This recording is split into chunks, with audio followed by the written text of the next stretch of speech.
All right, let's jump Shock. to the Big 12 for a couple games. All Ready? right. Yeah. Texas at Oklahoma State.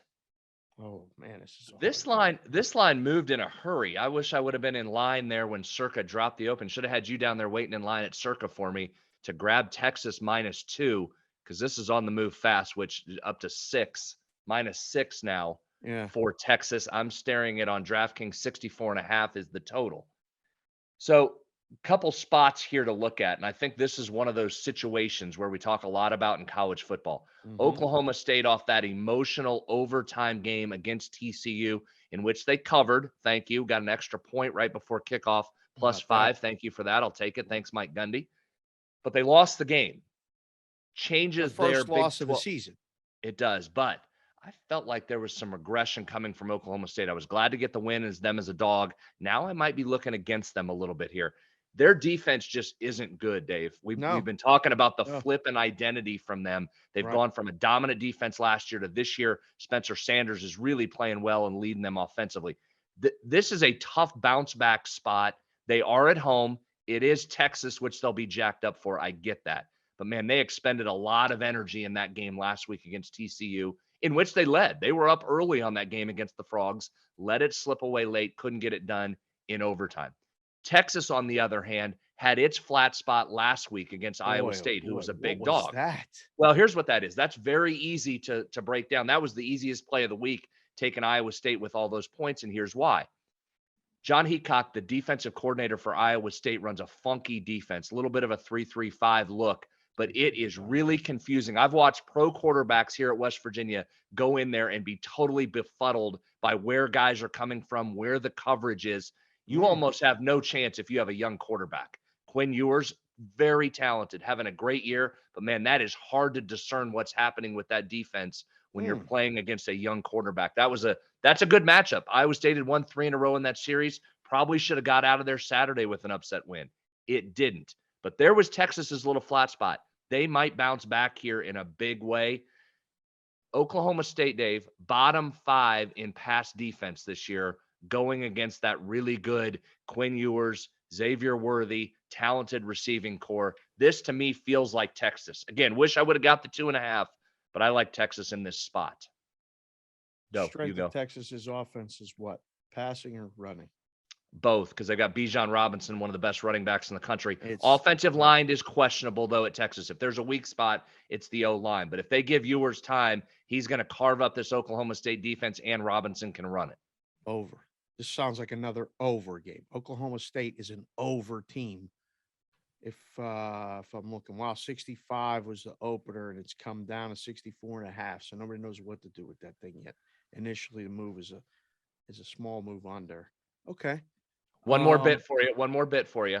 Yeah. Spencer Sanders may be a bit dinged, and Oklahoma State may have some center issues, have a couple guys dinged at the Oh, center position. I don't know that it oh, prevents anybody from playing, but we're getting in that time of year where injuries matter. It's hard getting information, especially from Gundy's side of things, but that also might kind of weave that into your thought process here as well.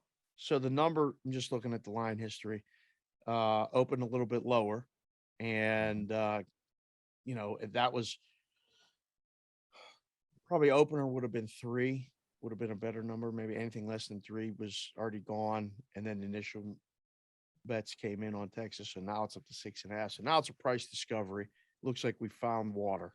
We found the level, is what I like to say, at 6.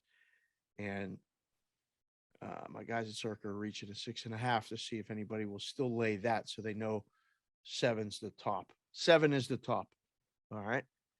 Um, Yeah, Oklahoma State, because can they win well, this football game? I see. I mean, maybe I'm more down on Oklahoma State than others, but I really like Texas. Now, you give me a home dog and it's Gundy and it's 7. I mean, I get why there'd be some Oklahoma State bets coming here, but Texas to me feels like the much better team. I think Texas. I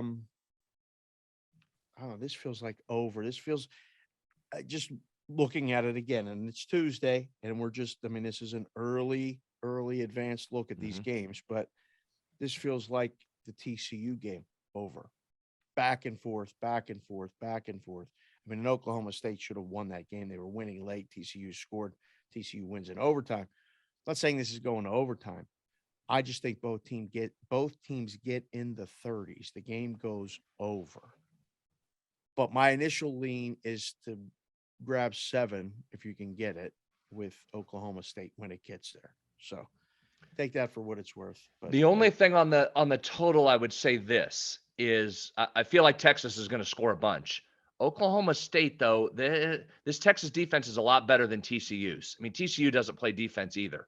So Oklahoma State's Right. easily going up and down the field. I think Texas has some pieces there that if they want to clamp, they can clamp. And the one thing, and I might go all season and be dead wrong, Spencer Sanders has been so good, Dave. If he's dinged a little bit, his ability to take off and run is such a factor in this offense, number one. Number two, he's been limiting interceptions this year.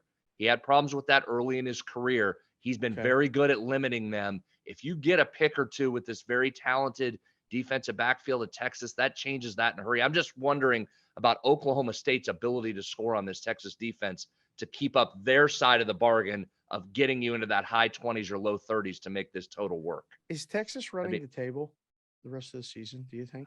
I haven't looked at their schedule yet, but now remember, I'm probably a little heavy on Texas because of what I saw them do to West Virginia.